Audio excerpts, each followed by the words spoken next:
Hello, good evening, everybody. Welcome to Wrestleview Post-Raw, number 155. I am Mike Tedesco. Well, we're back 2 weeks in a row here. We said we'd be back, and we keep our damn promises here. That's what we do. Yeah, I like this one better too. I think it's a better look. All right, let's say hello to all of our friends here. And we'll just jump right into this Raw review. There's some stuff to talk about, including a little bit of WrestleMania Backlash last night, which I caught a little of. I didn't see the entire thing because it was Mother's Day. A happy belated Mother's Day to the. Wrestleview has been so kind to me. Yes. So many people reached out and I really appreciate it. Thank you so much, everybody. Oh, they said they can barely hear you. Oh, sorry. You know why? Why? Because you didn't plug in your damn microphone. Okay. You can't make this up. This is. You usually do this part for me. I have to plug in your own microphone. You usually plug in the microphone. Now you're gonna tell them exactly. Can everyone hear me? Give it a second for it to warm up here. What? Yeah. Now say what you were saying about Mother's Day. Happy Mother's Day to Victoria. No, Wrestleview has been so kind to me. Yes, I know. Why? Because they reached out and said Happy Mother's Day to me. That was very nice. It was very nice. They was did. Very nice. So they have a pay-per-view on Mother's Day last night. It's like, thank you to Jerome for covering that show. Yeah, really. Thank you, Jerome. Thank you. Because of Jerome covering that show, we were able to have a full night with the baby. We went to a fun little playground and she had the time of her life and we got to watch her enjoy herself, which is, when you're a parent, that's what you live for at this point. That's the best part. We're not the ones that have fun. She has the fun. And that's what it's all about. So let's say hello. We got Andrew Elder, the Wrestleview Fiend, here tonight. We got Michoon Walls. Hello, Michoon. We got Daniel Shell. We got Randy here. Hello. Back. That's what we got to do. All right. And if I missed you so far, let's just say hello. All right. No, we were not miserable, Daniel. The parents are not miserable in this case. No, we actually had a lot of fun with her. Anytime that she's having fun, we're having fun. Yeah. And Brett Farmer, glad you all had a good family Sunday. First things first. Yep, absolutely. Yes. Absolutely. That's what it's all about, So thank you to Jerome. It's like, back in the day, I probably would have tried to finagle into recapping WrestleMania Backlash, but golly, it just didn't seem like that big of a deal of a show. No. I mean, I know they gave the title to Ronda Rousey and Charlotte Flair's disappearing for a little bit, but it, like, reading through it, and watching a little bit of it, it just kind of felt just like a show. We had to have a show.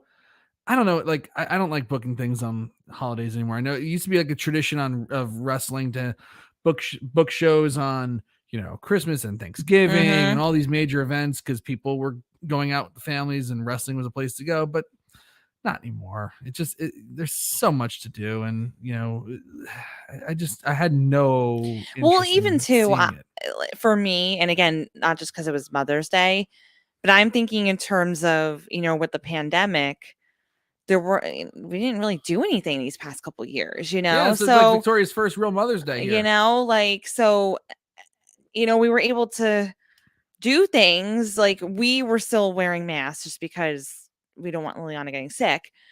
We have our nephew's birthday coming up, but like, we haven't been out. So we were like, let's do a nice little dinner, take her to the playground, so is everything okay? Yeah. What is happening? Oh, good Lord. Sorry. All right. So Jerome recapped WrestleMania Backlash last night. We really appreciate him for doing that. I don't know if you caught Jerome. Like, I thought the Cody Rhodes Seth Rollins match was good. I thought the WrestleMania match was better, but it just felt like there's a lot of like stuff happening other than Ronda Rousey and Charlotte Flair, which will probably be paid off at some other time, maybe at SummerSlam. Yeah. Or whatever. I would have to imagine so. But it just felt like this was a lot of just like middle of the road stuff. Like nothing was finished last night, Mhm. you know. And when they took away the tag title unification thing, they promote it and then they take it away. My interest Yeah, gone, you lose just it. obliterated. Yeah. And I get why they I did it. agree. They don't, you know, they were crowning Ronda Rousey the women's champion, and to have a unification match as well might take away from that. So you don't do that. Mm. But you know, don't promote it. Yeah. Don't do it. So anyway, that's how Raw kicks off tonight. We have Jerome was funny. He called it blah mash. Yeah. It Raw kicks off with RK Bro coming out. I gotta tell you, this crowd in Hartford, they should do more shows in Hartford because they were red Why hot. not? And it wasn't even like they were pressing the applause button, like, you know, incessantly. They were really, I mean, like the Orton stuff. My God. Well, I think people are just into it overall. I mean, yeah, definitely. Like the crowd was like a little bit more than you RK Bro expect. is a red hot tag team. They are. They are. They are just. They're just over. They are super over, which is why I was a little troubled by the match that they had tonight. And I thought the match was great, by the way. So RK Bro comes out.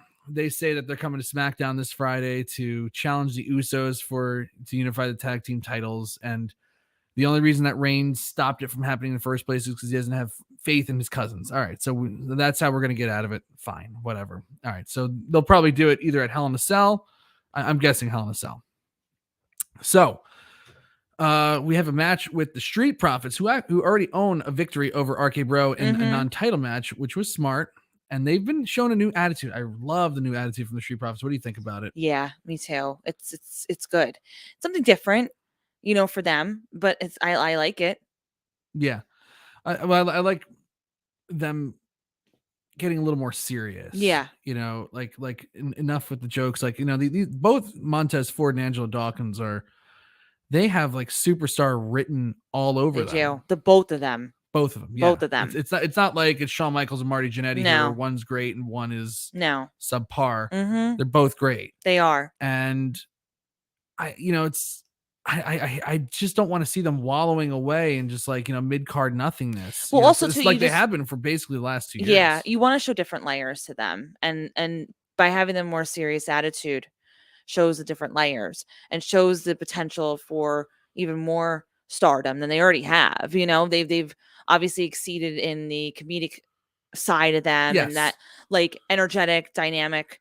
They're good with the product placements and stuff like that. They're really good, but you know that can be deadly for people sometimes if you're good at just being. It can't sustain like the New Day sometimes. You know what I mean? Like I feel like the New Day was able to sustain that type of, you know, tag team, but it really can depend.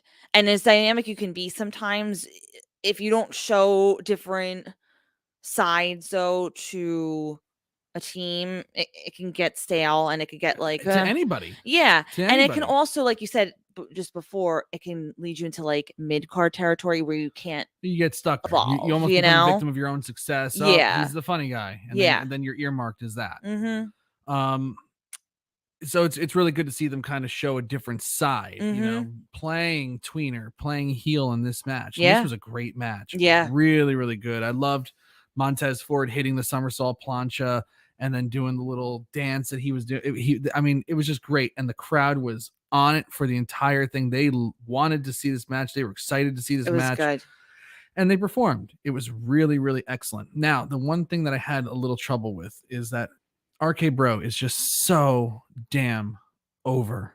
They are so damn over. And tonight, it was a hot near fall. Oh my God, what a hot false finish this was. But Riddle goes for a springboard floating bro to the outside on Montez Ford. Ford moves and he hits Randy Orton instead. They do the miscue spot. Yep. Riddle gets thrown in the ring, spine buster, frog splash. Orton just barely gets in there to break up the pin. I don't even like them even hinting at miscommunication spots, because miscommunication spots always spell the beginning of the story of the eventual breakup of the team. Of course, we all know it's going to happen at some point. Of course. But they are so red hot. They are the hottest baby faces on Monday Night Raw by far. by far. Yeah. Randy Orton in his early 40s and Riddle are the hottest faces Go on figure. this show. I can't think of anybody hotter than Cody Rhodes is hot too, Yeah. but not on this level. Not on this level. He gets a more like respectful, over, people are excited to see him, but these guys are over because people just love them and want to see them. And they built up to it, They're a great act. It's the best tag team Randy Orton's ever been a part of. I mean, Rated RKO was pretty good, but this is, Evolution was great. Yeah. But in terms of like Orton being Orton and doing his thing, this is the best thing that Orton's done in a long, long time. And the best tag team I think he's ever had. We said this. He's having so much fun. Don't even tease it. No. Let it ride out. I don't care if let it ride out until people get tired of it and then break it up. Yeah. But these guys can sell merchandise. They are, I look forward to seeing their segments every week. Me too. And I think that it would be a detriment if they were to do it, and I don't know the projection of like how quickly they're planning on doing it. Like you said, we know what's happening, but you have to think of it in terms of let's just put it this way. If they're thinking of breaking them up, that's fine. Like if they want to do that, like if they're thinking about it, and they want to kind of plant that seed, but then really go back and assess and look at it, which you're not going to. But if you look back and assess and look at it, like be like, maybe we should not pull the trigger on this. Maybe we should just wait a little bit. Yeah.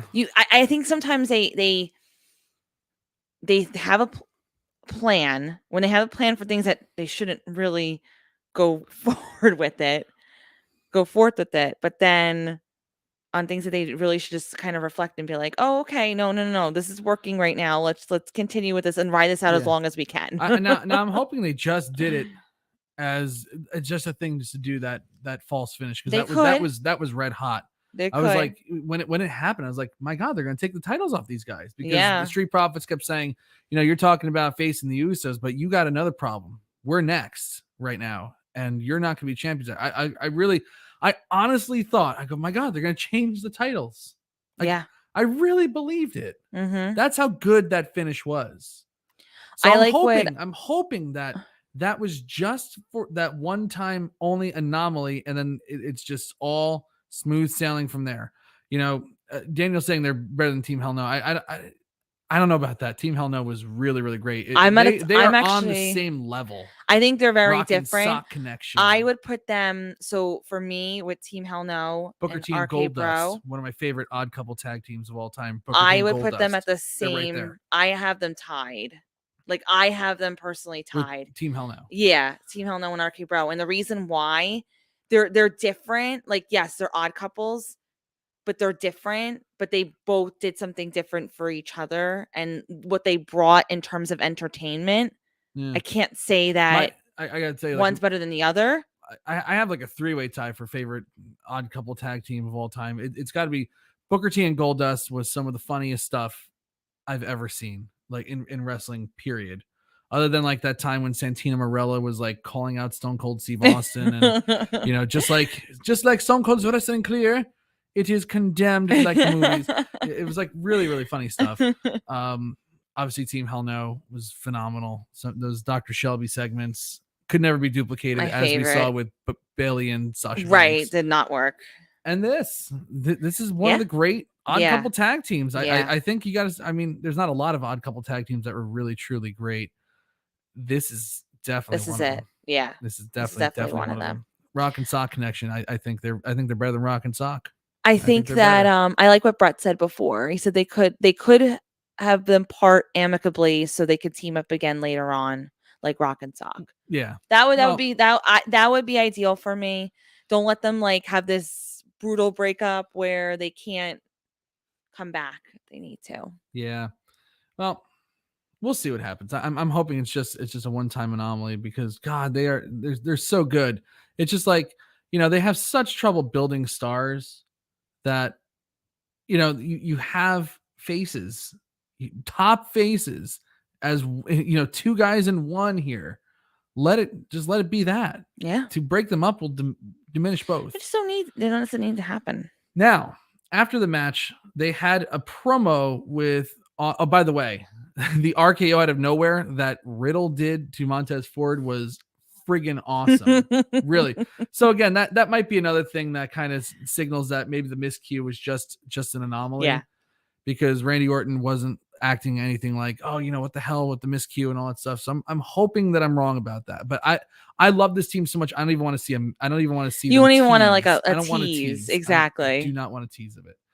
All right. After this, they actually did something that I really, really liked on the show. How many times have I mentioned that the presentation of this show is stale? Yep. It's like you do a match, they do a finish. It's the same. The commentary sounds the same across the board. Yes. There's nothing unique about it. Yes. Pat McAfee does bring a little something, but for the most part, commentary is static. And the backstage interviews are awful. And it's like the same thing over and over again. For it has not years changed now. in, I would say, 15, 20 years. Mm-mm. Well, they brought out a freaking platform to the stage. They have Kevin Patrick standing there, and they bring Austin Theory out. Now, it's nothing new, but it's just a different way of doing interviews. They have Kevin Patrick bring out Austin Theory on the platform in the crowd like it's WWF superstars from 1991. Which is cool. I loved this. Yeah. I loved this promo. He's asking, how are you preparing to face an opponent, Seth and Cody Rhodes, who beat Seth freaking Rollins twice. He's a worthy opponent for you. And Theory talks about how he's just scratching the surface of his greatness. He was basically in diapers the last time Rhodes was in WWE, which Cody Rhodes was in WWE 6 years ago. So if Austin Theory was in diapers back then, something really went wrong in the child rearing process here. Theory doesn't care about the past. It's all about the future, and that's him. I thought I really liked the promo. I love that presentation. It's takes something common like the interview and changes it up just a little bit. Yeah, why not? That's again that they don't realize, which you just wish you could be like, oh, like why don't you do this more? A variety. There's nothing wrong with a good little variety and something so simple. Like you said, the way they present an interview, a promo, do it. Like it just a little bit of, oh, okay, this is different. This is cool. Yeah. This is, I don't know. I would say Brett Farmer mentions that Corey Graves being back on Raw commentary hurts.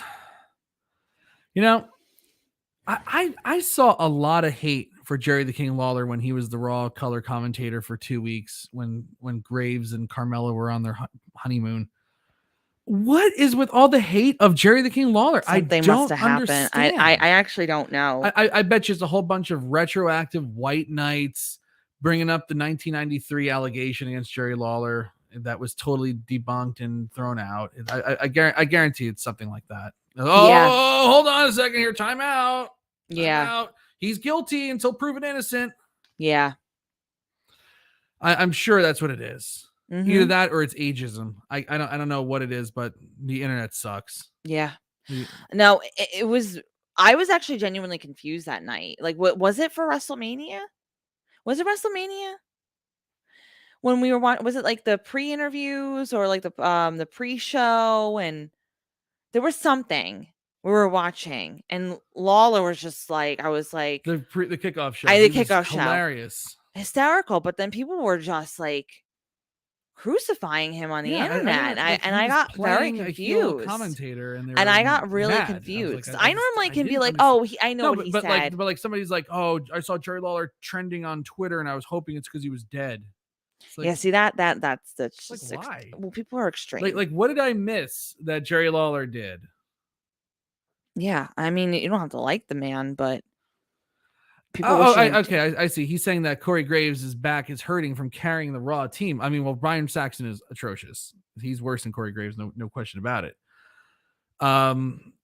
Corey's too much with the snark all the time. That wears on me. At least Lawler has like the one-liners that are funny. It's well, I've never seen anybody do color commentary better than Jerry Lawler. But actually, I got to tell you, we're basically a year into Jimmy Smith because I think Adnan Virk burned out already by this point. and Jimmy Smith was brought in. Mm-hmm. I gotta say, he's really good. Jimmy Smith picked up really, really Yeah, well. no, he did. I can't sit here and say that Jimmy Smith is not a good play-by-play guy. Yeah. I can't say that he's not. Can I just say something about Graves real quick? Yeah. So here's the thing. When Graves first came on, I really liked him. I don't know what it was. I didn't say that he was out. I wouldn't say he was like outstanding, but I did like the snarkiness at first. I really kind of enjoyed like the little quips in between. He definitely is funny. And he sometimes he's funny. Yeah, but I don't know. As like it went on though, I just found him to not be as funny. And maybe it's just like a personal thing, because I don't think you really like him as a person. Maybe that's why either. Like I feel like he's just not a nice guy in real life. You know what I mean? I don't know personally, but he's probably a little jerky. But maybe that's why like he comes off it like could be it's just a TV character too. Yeah. Which that then Corey again, and Carmella thing doesn't help him either. No. Which then again, if he really is making me think that he's not a nice guy in real life, then maybe he's doing something good. Where I think he's actually, he's playing his character well. But I really liked him in the beginning. I don't like him as much now. I don't agree that Lawler didn't fit on Raw. When he covered those 2 weeks, I thought he was pretty good and added a bit. I thought he was pretty darn good. He's not I mean, look, he hasn't worked as a heel color commentator in a long time, and it's a lot of pressure to just be thrown into color commentating after years of not being used in that role. And I thought that he did a really good job. Yeah.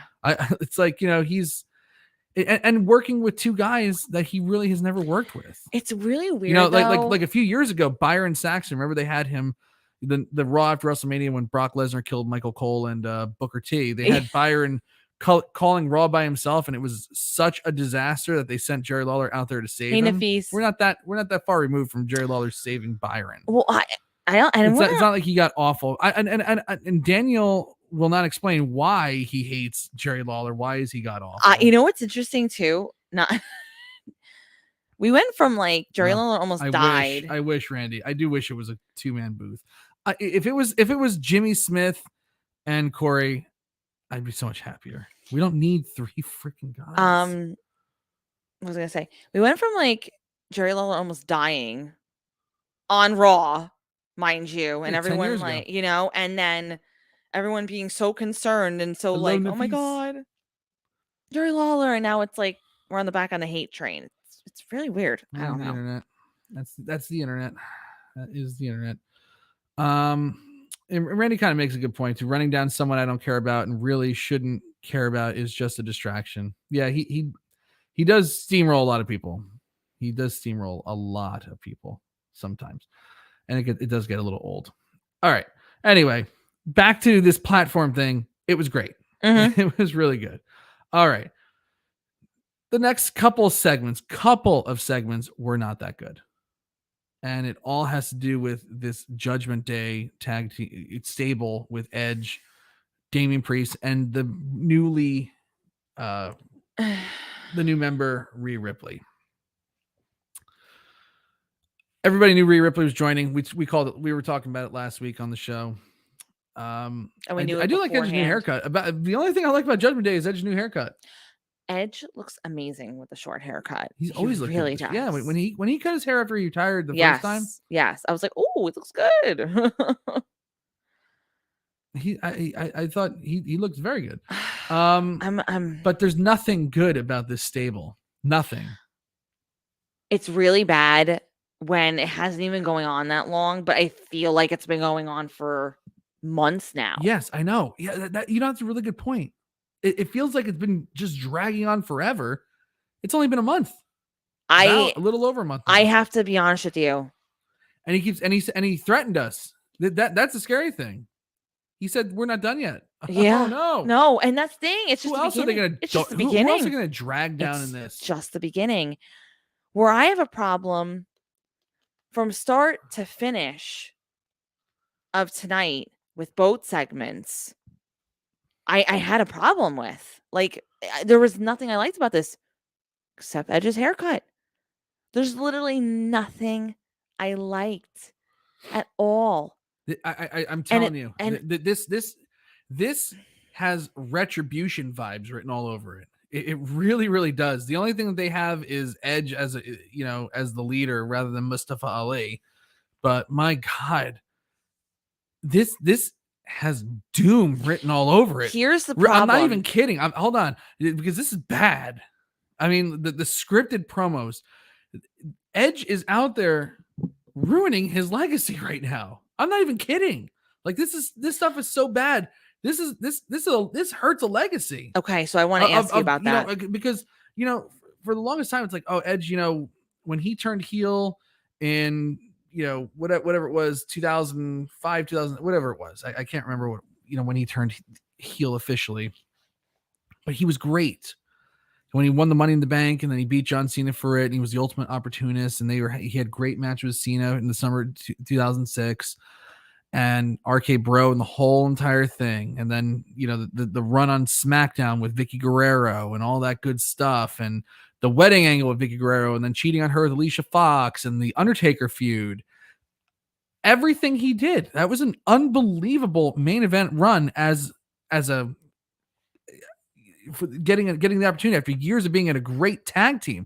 He went from being the great tag team wrestler to being this great main event guy and this great main event heel with awesome promos, having great matches against Batista. And then he winds up getting, he had the neck surgery in 2003 or 2002 and came back in, it might have been 2000. Yes, I think it was end of 2002. And he came back in 2004. He was gone for a whole year, basically missed the whole year. And he had this unbelievable run. Then the neck injury came back and he retires. Right. And it's like, man, I would have loved to have seen Edge go a few more years. Now he finally gets the opportunity to come back. They've kind of fumbled the ball, but he wasn't out there embarrassing himself at all. They were just putting him in bad angles. The Randy Orton thing, that wasn't really his fault. And they had the good match at Backlash, greatest match of all time. Probably not, but he did it. Then they stack him up at WrestleMania with Daniel Bryan and pin him with, Roman Reigns, and he loses to Roman Reigns again. Then he has a pretty bad feud against The Miz, and now he's doing this. This is going to hurt his legacy because everybody's saying, Edge is great. He can take anything and make it great. Not happening here. You know why? Because they took all the control away from Edge. He's not cutting heel promos like the way Edge can. This is the horrible scripted garbage. And by the way, how many heels tonight insulted Hartford? Insulted. Oh, you're ugly. Oh, no. Talk about changing it up. No. Talk about presentation. How we said, again, a segment before on the platform, just changes your mindset completely where you're a little bit more engaged and a little bit more whatever. Creative. But that's what I'm saying. So every heel has to insult the town. Every heel has to call them ugly. Every heel has to whatever. No, I have a few points to make. One, Brett, you are 100% right. The WWE, thank you for voicing your negative opinions. Your response will be considered heel heat and will extend the gimmick. You were 100% right. So everybody, we like this segment. This is a great idea. Judgment Day is fantastic. Can we get more of it, please? Yes, they need to go all the way with it. No, he's so right about that, though. Everyone talking about it is definitely, we're not helping our case right now. Well, that's the thing. It's like, I felt like a couple of times I was watching this show tonight, and again, I feel this way sometimes when watching this show that, because there's sports on and people are watching sports mostly, and there's not everybody's watching. So the people that are watching, we're going to give them the middle finger right on TV. Yeah.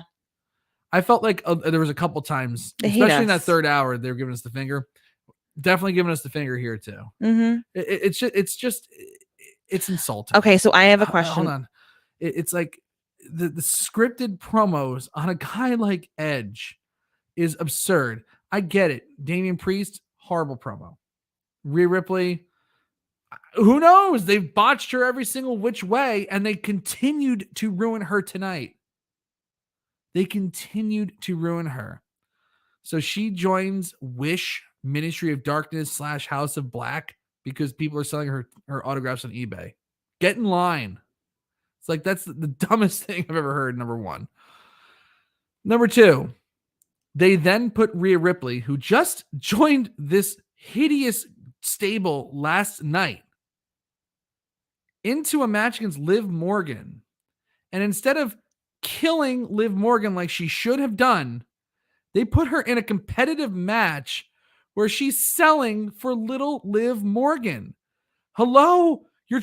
Edge just put her over saying, oh, she's a monster and all this untapped potential. And then she's in there barely getting through Liv Morgan. They shipped in jobbers for the VIP lounge tonight. They shipped in a jobber to face Veer. Why not give Rhea Ripley a jobber female to kill? Why would they put her in a competitive match?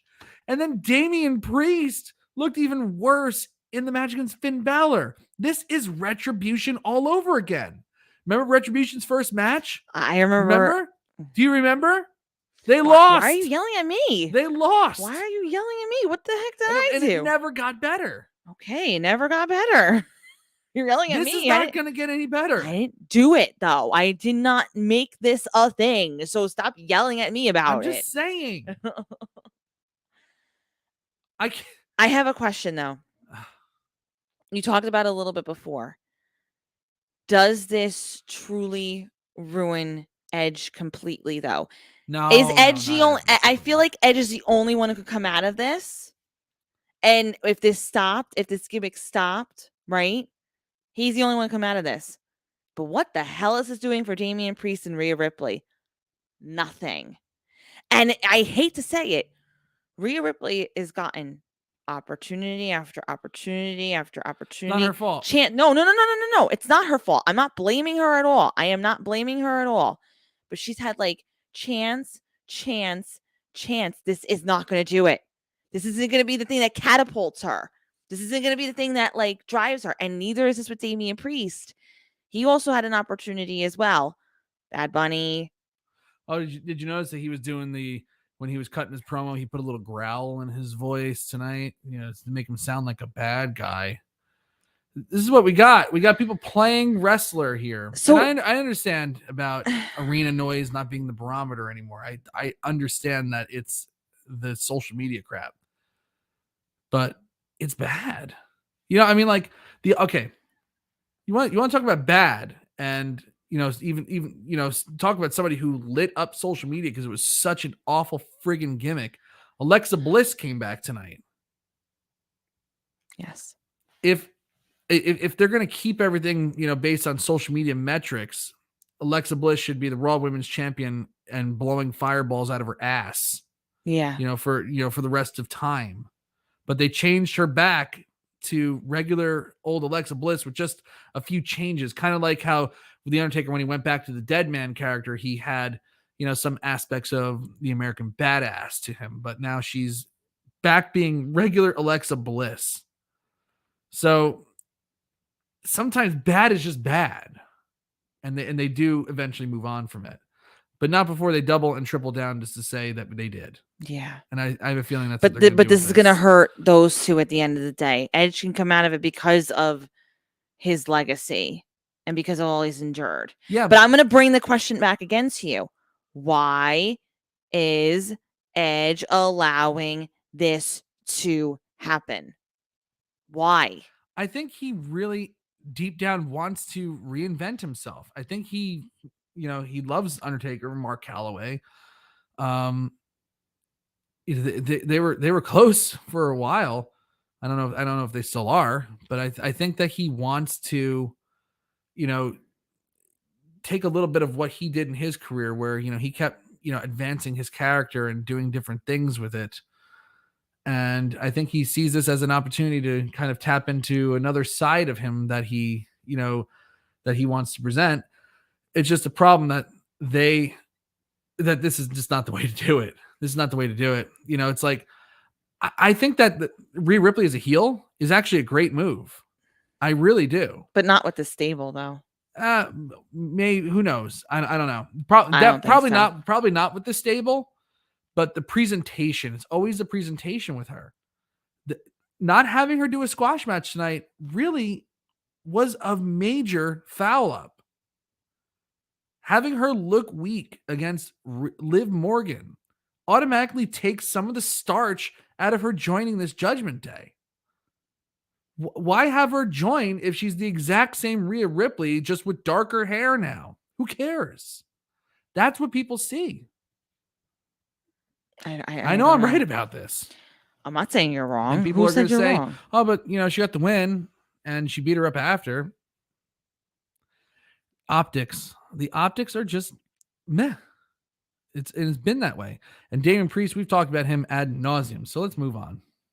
You have anything else you want to mention here? No, I actually don't. And how about, like even the people that they feud with, like AJ Styles is, talk about a guy that they bungled for the last 2 years, the tag team with Omos, and now he's a face again, but he's losing every single match. So he's kind of diminished now. And Finn Balor's awful. It's just awful. Just stayed in NXT. It's just awful. It's not good. It's not good. So, man, what a hole in the show that was. Luckily, it was saved by, believe it or not, the show was brought back on track by a segment involving Omos, the VIP lounge with Omos. My God. I mean, like, it wasn't awesome, like, promo-wise, but when Bobby Lashley came out, that's what they should have done with Rhea Ripley. It was like 2 segments later. It's like, what? That's what they should be doing with Rhea Ripley. Have her kill tiny people. She's a genetically bigger person. I really like Rhea Ripley too. So I want her to succeed. I do too. I want her to succeed so badly. She's a really good talent. And if anyone went to the show that we went to, they would see what we saw. Oh my God. She was awesome at Madison She was Square great. Garden. She was awesome. She was what I saw in NXT. Yes, that's exactly she really what I was was expecting. She when really she came was. Up, and we didn't get it. But man, Bobby Lashley came out and murdered these security guards. I love when Bobby Lashley gets into beast mode. I really do. He hit this spine buster that was he is insane. Outrageous. He's insane. That's the only way that I could describe so it. So believable too. Outrageous. Like I could see this actually happening. He killed this dude. He could just crush people. Well, I got to pull up so everybody can see because it was just. He's amazing. And it was insane. It was insane. Here it is. Check out what he does. So he kills that guy. Big look at this. Love it. On the floor. I love it. I can't with him. He killed that man. Yeah. He just boom. He makes it look so effortless. It really does. I mean, props to that guy. To look at effortless strength. Taking the flat back bump. Oh my God. That's well, that guy was go big or go home. I think I don't even on a stretcher. I think Lashley actually picked him up. He does jump a little bit there. Yeah. Wow. When he hit that spine buster on the floor, I just went, oh yeah. Mike really did do that, by the way. I just go, oh, you're like, oh, it was amazing. I loved that. Yeah. I loved it. Really good. Now we have Bobby Lashley versus Omos in a steel cage match next week. Okay. You know what? I gotta tell you, the matches with Bobby Lashley and Omos have been atrocious, but I'm genuinely curious about this steel cage match. I cannot believe it. Can we get more security guards, or Bobby Lashley could just beat them up? Oh my God. I hope the security guard's made of I hope the steel cage is made of security guards. I hope guards. That's a stable. No, I hope the steel cage is made out of security guards. I really hope that we have just a stable of security guards, and their whole purpose is for Bobby Lashley just to crush them. I'm actually excited about Bobby Lashley versus Omos in a steel cage. I really am. Who would have thunk it? Honestly, I can't believe, and they promoted it like twice. It's so good. It's really, really good. Speaking of good, I actually like this too. So Sonya Deville goes out, and Adam Pearce says that the formal investigation in her conduct has concluded, and it has been determined that she did indeed abuse her power. So it is his responsibility to tell Sonya Deville that her contract as a WWE official is terminated. So Sonya Deville is just another plebeian on the roster now, and her opponent is Alexa Bliss. So there were some rumblings a couple weeks ago that Alexa Bliss was a little upset about not being used. She also did get married to Ryan Cabrera and went on a honeymoon. So, I mean, that also goes into why you can't use her. That was an insane wedding. I did not see it. I was not invited. I was not invited either, but NSYNC, a part of NSYNC performed Bye. What? Let me guess. The Joey Fatone, Lance Bass. Those Chris two, Kirkpatrick. No, Lance Bass is a well-known name now. Those three will show up to a Taco Bell to sing. Stop it. They can't get gigs. Oh, come on. Lance Bass can't get gigs. He's very known. Please. He's showing up at coffee shops begging for anybody to recognize him. Oh my God. Really? No hate on that. Come on. 25 years ago. Come on now. That's the end. Anyway, she does come out the Lily doll. She came out to the old music, but it was a little mixed in with the stupid Fiend crap. But like I said, it just had tastes of some of the old character, but the dumb makeup was gone. The schoolgirl outfit was gone. There was nothing that even insinuated magic or mind tricks in this. Nope. She just squashed Sonya Deville. It was a good comeback. They seem to be going with her as a face. I am excited that Alexa Bliss is back on Raw and in a meaningful gimmick again that you can actually believe in. Yes, absolutely. This was very, very good. Listen, people genuinely like Alexa Bliss. I'm one of those people. And it was just really sad. It's really sad when somebody's in a character that you could tell, like, they're like, again, she was the type to do something and to do it well to the point of like she was putting effort into it, but you could tell, like, obviously she wasn't happy. You know what I mean? And I think it's like, that, you know, she kept saying like, oh, I'm having a lot of fun doing this. And it's like, that's not the point. No. I mean, good for you that you're having fun, but at what expense? I really liked. She looked like herself, and she looked like, you know, she looked refreshed. Like she's got married. She did look well rested. Back, and she's like, we haven't seen her since Elimination Chamber. And before now, Elimination Chamber, you know, it was like since October. So this is only her third match in like. And now she's 7 months. You could tell she's gonna take this and run with it. Elements to what she probably, if I had to imagine, she's taking elements of what she liked from the original Alexa Bliss to the Fiend stuff. Yeah. She was picking and choosing what parts that she wanted to kind of keep, and that's good. Yeah, and she chose everything correctly. Yeah. I thought it was a good comeback, and this is the first positive stuff I've had to say about a segment involving Alexa Bliss in a long time. In a long time. Sorry, Daniel. I know. I'm sorry. So I gotta say, you know, and also it's smart to keep the Lily doll around too, because that merchandise. It's all about merchandising. And Liliana has a Lily doll. We do have a Lily doll. Of course she has a Lily doll.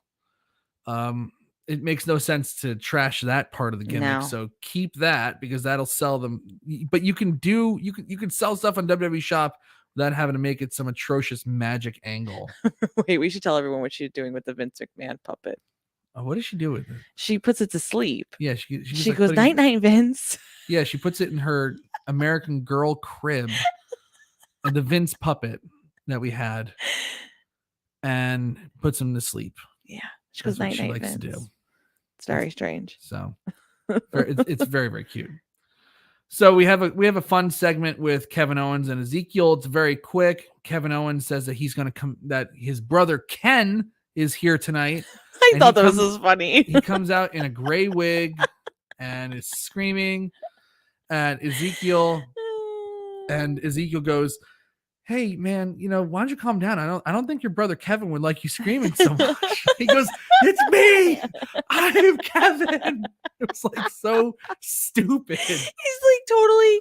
This is a total like gaslighting situation. Like just trying so that's a hard to convince, you know, that he is Ezekiel, and so, like it's the perfect way to put it. I gotta tell you, this is some funny ass stuff. I love it. I double love it, because freaking Kevin Owens a month ago was in the main event of WrestleMania having Stone Cold Steve Austin's final match of his career, and now he's doing this a month later. The range of this guy knows no bounds. The range is incredible.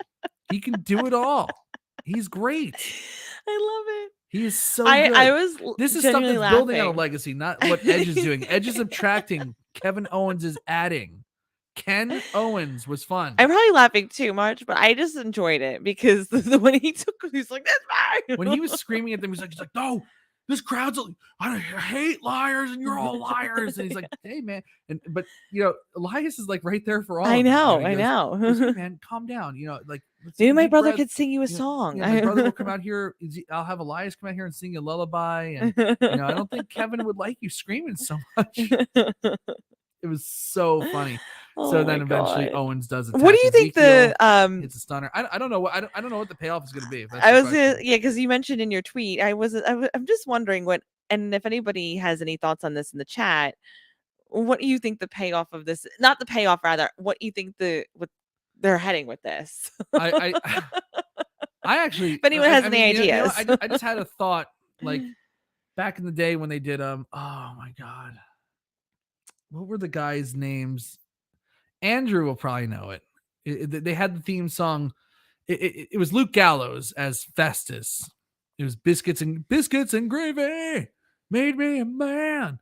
I can't remember the name of that tag team, but like the bell would ring and Festus would, go from being comatose to going crazy, and then the bell would ring again. Then he would go back to. There was that great angle where the Miz was standing next to him and the bell would ring and Miz would go like this, and then John Morrison rang the bell again. They'd go back. It was so funny.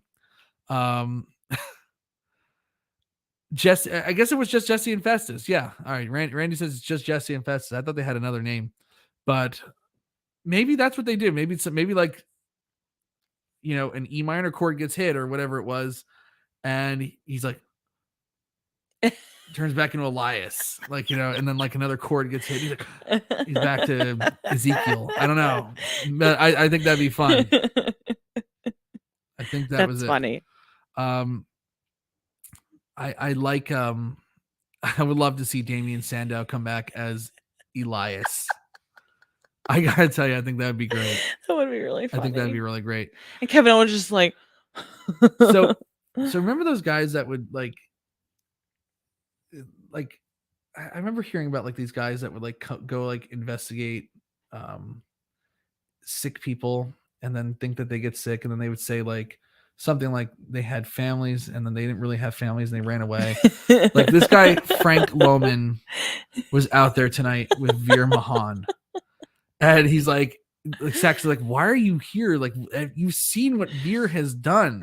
He's like, man, I got a wife and triplets at home. I got to provide for them. It's like, he doesn't have a wife and triplets. He doesn't. But it's so funny. He's like, I got to do it, man. I got to provide. And then Veer kills him. Yeah. I love the guy's face when he was tapping out there. He was like, he really made the most. He really, really made the most of his TV match. Smile. He smiled for the camera. How remember how we were talking about, we talked about this a long time ago with Natalia, like how she always would just smile, like even when she's whatever. This guy had his camera moment and sharpshooter, clothesline, everything's smile. I love watching Veer kill people, especially fathers with triplets. My favorite. This is my favorite. Cody Rhodes in Theory. Like when they announced that match especially for the United States title, when Cody Rhodes is going to be the guy that I believe will take the title off of Reigns. I did not ever envision any other scenario other than they're going to have a really good match and Seth Rollins is going to interfere. And it's probably going to lead to a Hell in a Cell match that'll probably be announced next week. That's exactly what happened. That's exactly what should have happened. I cannot believe that I even saw people crapping on this, because it's like, especially when Cody Rhodes said right before the match that I consider the Seth Rollins chapter closed. Yeah. It's like, we know. Yeah, bro. Closed. Seth Rollins has a bridge to sell you if you believe that. Okay. Come on. Like, enjoy. So like, especially because I knew that was going to be the finish. There was no way you could have ever convinced me that wasn't going to be the finish. Right. So I went in there. I was like, all right, well, let's see what they do.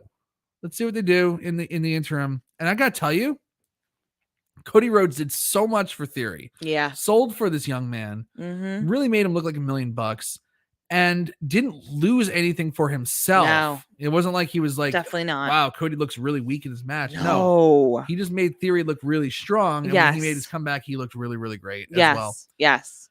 Both benefited. I want to see this match again. Mm-hmm. I really, really want to see this match again. And I think you will. I thought it was fantastic. I think we will. Even with a DQ finish. I can't be mad at the DQ finish because that's the only way they could have done it. Seth Rollins stomps Cody Rhodes after the match onto the table. I can't be mad at any part of this. I can't be mad at any part of these guys and their story. Right. And the way that everything is progressing with it. I think they're doing a hell of a job. And I like it because there's something to look forward to. If there's other stuff on the not that I want the show to be stale, and not that I want, other parts of the show, because obviously Raw being 3 hours, it's a long 3 hours when a lot of it, majority, it like sucks. But Judgment Day. When you have something like this going on that makes you want to watch, you can't beat that. You can't beat, like, I hate to say it, but Cody Rhodes now being back makes you want to watch again. And it makes you, even if you're tuning in just for what's going on with him and his storylines, it's good. Yeah. Yep. You can't. Cody Rhodes is, what a great addition. Mm-hmm. What a really great addition. And then the show starts to fall apart after this. I also liked another thing I like, I like that they brought back the platform, and I really like that they told you that Cody and Seth was going to be at the 10 o'clock hour. Yeah. Which gave me a lot of hope that there would be something good in the main event. Because I knew that was going to be a DQ, especially when they announced it at 10. I was like, well, good. They didn't put it on the main event and have it end on a lame DQ. So I figured we had more to look forward to after that, especially when they announced Bianca Belair versus Asuka. Mm-hmm. I was like, oh my God, that's the main event. That's a hell of a main event. Yeah. That's a hell of a main event. And I was like, okay, I guess we had to sit through Sasha Banks and Naomi versus Doudrop and Nikki Ass. That was horrible. Yeah. Just horrible. Mm-hmm. What Sasha Banks, the two color eyebrows, the grill, why is she going out of her way to look hideous? I don't understand. I don't have a problem with her look. I really don't. I actually don't. Like, to be honest with you. Yeah, like, it's a little extra. It's a little much, but she is the most obnoxious person. But here's on the thing. planet. But here's the thing. I think it's what we've said all along. I think she just tries too hard. Like Always. that look in itself, like, is fine. Like the extra and like that, over the top, like, again. Yeah, it's a lot. I was looking, I was like, Jesus. It's a lot. Which is fine. But it's I think it's just the fact that it's Sasha Banks at this point. It's really, really hard for me. And I kind of go back and forth with her. But I think she just takes herself. I think she's better than what she thinks she is. Like, than what she you know what I mean? Has. She she just has that attitude and that air about her where it's like, my shit don't stink. You know what I mean? Mm-hmm. And like, which, good for you. You're confident in everything. But I think that she's just portraying somebody that's just trying too hard. Yeah, it's a little too much. It's just out there for me. I'm not on board. On board. And I was last week I talked about how I kind of had high hopes for Doudrop and Nikki Ash, and then they just put them in this match and had them lose. But there probably will be something more with, Doudrop trying to motivate Nikki Ash to be better than she is, which anything would be better than this. So next we have The Miz out there as a special guest referee for Mustafa Ali and Ciampa. I think Mustafa and Ali and Ciampa could have a great match. This was not the right setting to do it in. No. Ciampa wins, and it's like Ciampa was a complete and total afterthought. And that was that. They did show the Lacey Evans upbringing. I've seen a lot of negativity about it. I gotta tell you, I thought it was really inspiring. I And haven't read beautiful. the negativity. What was some of the things that people were saying about it? Just as a cringy, and it's like, I mean, yeah, there were some parts of it that were like very, very exploitative. Like, showing, like, it's not enough for her to talk about her father and addiction and abuse. They're showing pictures of him. Right. And then she's like, oh, my mother was weak, and showing pictures of this like poor Okay. woman who went through a lot in her life. Yeah, no, I remember that was part like- of it. So people were. Well, I felt that way. You felt that way. Oh, okay. I'm assuming that might be where some of the Okay. criticism comes from. Okay. But I mean, the whole storyline's about exploitation. Yeah. So I guess might as well. And by the way, her father looked like Moondog Rex. I was like, what the hell? Like, was he a wrestler? Like, what is this? It's I thought it was really good. I thought it had a good message. That's kind of kind of what wrestling's supposed to be. It's supposed to, like, it's a little bit of everything and for somebody that can be really empowering. Yeah. Somebody living through abuse. I thought it was pretty damn good. But the question is, for somebody who's on SmackDown, did they need to show this on Raw? Especially because the show was running super late. Because after that, we had a commercial break. We have Bobby Lashley. We have a full recap of the VIP Lounge segment. Then Bobby Lashley cuts a promo to challenge Omos to a steel cage match the next week. Then we have R-Truth standing there with Dana Brooke and Tamina to serve divorce papers to Reggie and Akira Tozawa. And by the time that finished, and then Becky Lynch makes her entrance, full entrance, by the way, to commentate on the next match. Very true. And we go to commercial at 10:49 Eastern. So I was like, well, hopefully they have Bianca Belair and Asuka already in the ring by the time we get back. Otherwise, we'll legitimately have, with entrances, maybe 4 to 5 minutes for Asuka and Bianca Belair. And wouldn't you know, they stop again to promote Bobby Lashley and Omos next week. They do full entrances for Asuka and Bianca Belair. Yep. And they have a less than 5 minute match. Definitely less than 5 minutes. They went about 3 minutes, if that, before Becky Lynch ran in there and interfered. Atrocious. That I don't understand it's how. Disrespectful. I don't know. I don't understand how they have time management issues on a 3-hour show when there was so much drivel that they could have cut. Right. And that's where the issue that I have. It's not a situation where, they have to get certain things in because they have to make sure that next week's set and they have to, promote and, whatnot. There are certain things that already happened on the show that needed to happen to drive for next week and drive for the rest of, obviously, the upcoming pay-per-views and stuff.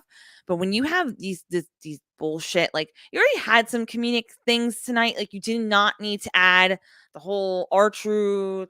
It's not funny. Like, the joke has been dead for the longest right time. Exactly. It's over. But it just also like, not make it a WWE.com exclusive. Who really cares if the divorce gets paid off, or just wait till next week? Wait till next week, because it's not something that is make or break for purposes in of, this like, case, it was driving whatever. Exactly. And I think that was absurd. They do have a horrible time. They do have horrible time management, because you could clearly cut that stuff. Last week I was complaining because, damn, it was like, Becky Lynch makes her entrance for this tag match that I actually really wanted to see. Mm-hmm. And she makes her entrance at like around 10:30, and the match doesn't start until 10:45. Yeah. Like, come on with these video packages. Just give us some wrestling at the end of a long ass show. Cut the BS and just give us the advertised product. Especially when there are certain things in the show that happened that were great.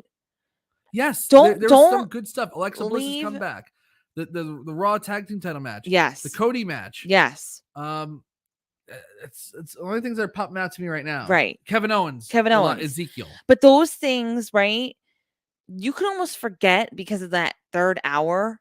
You could almost forget those good things. You don't want to get them entirely, but it leaves you with and I'm going to be honest with you. I'm going to give my opinion now.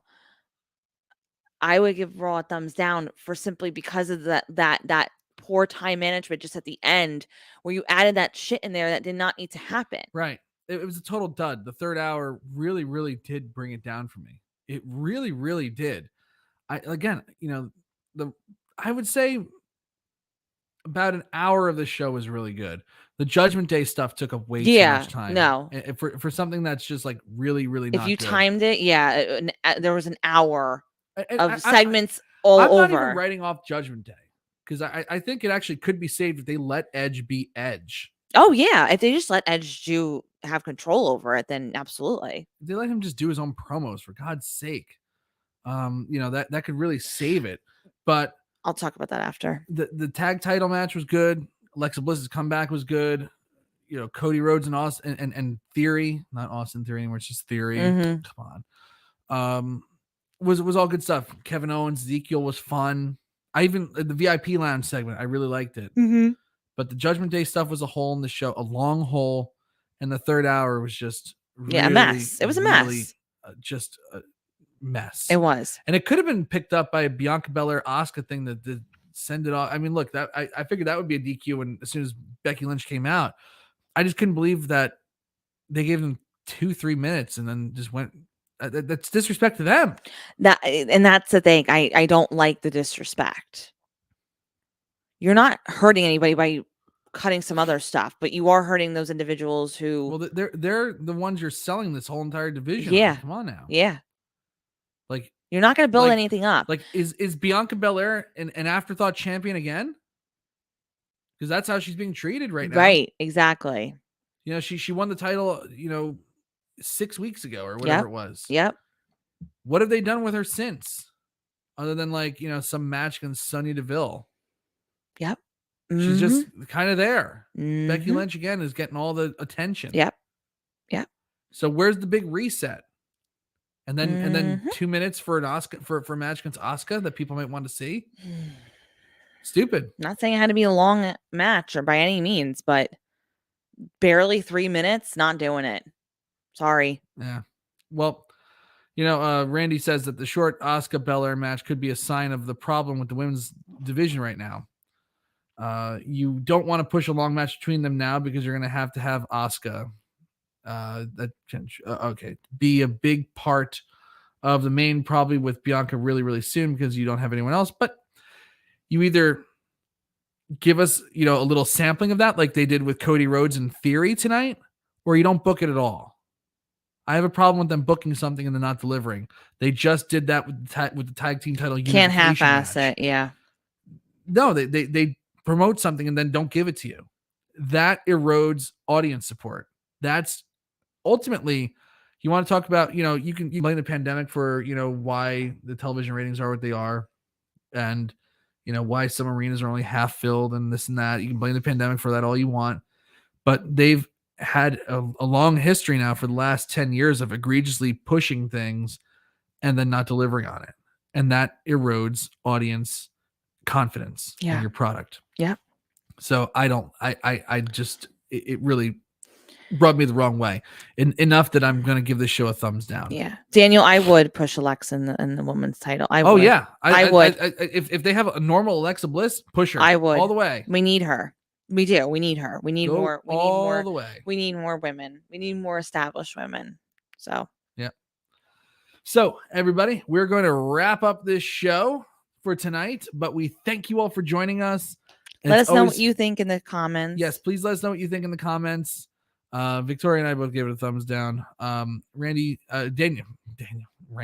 Daniel says thumbs up for RKO versus Street Profits, Theory versus Rhodes, Kevin Owens and Alexa Bliss coming back. Yeah, I mean, look, there's nothing egregiously bad on the show. I mean, the Judgment Day was egregiously bad, actually. I take that back. But for me, that third hour just really, really hurt it. It ruined it.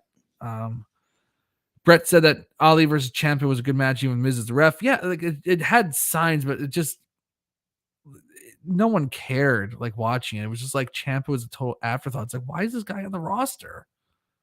Why do we care about him? Why is he there? Let's see. Andrew says I just give Edge the book on the Judgment Day and let him do what he wants. I'd like to. Yeah, I would like that.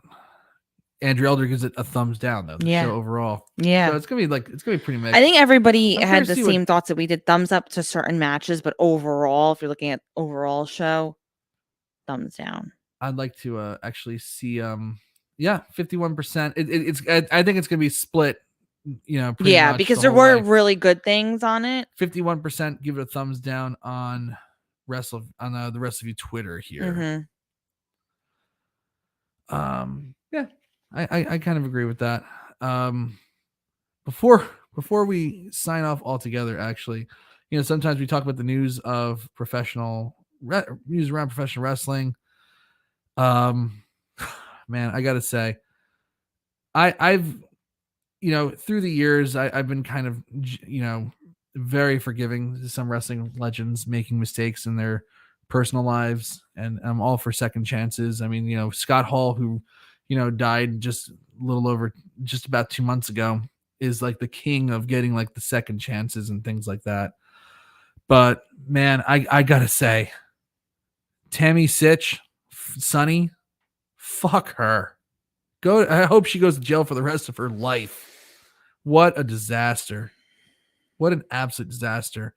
Part of me feels like terrible for her, about, the way her life went, with Chris Candido dying the way he did. And that must have really traumatized her. But when you take somebody else's life, with a blood alcohol content value of three times the legal limit, you got to go to jail for the rest of your life.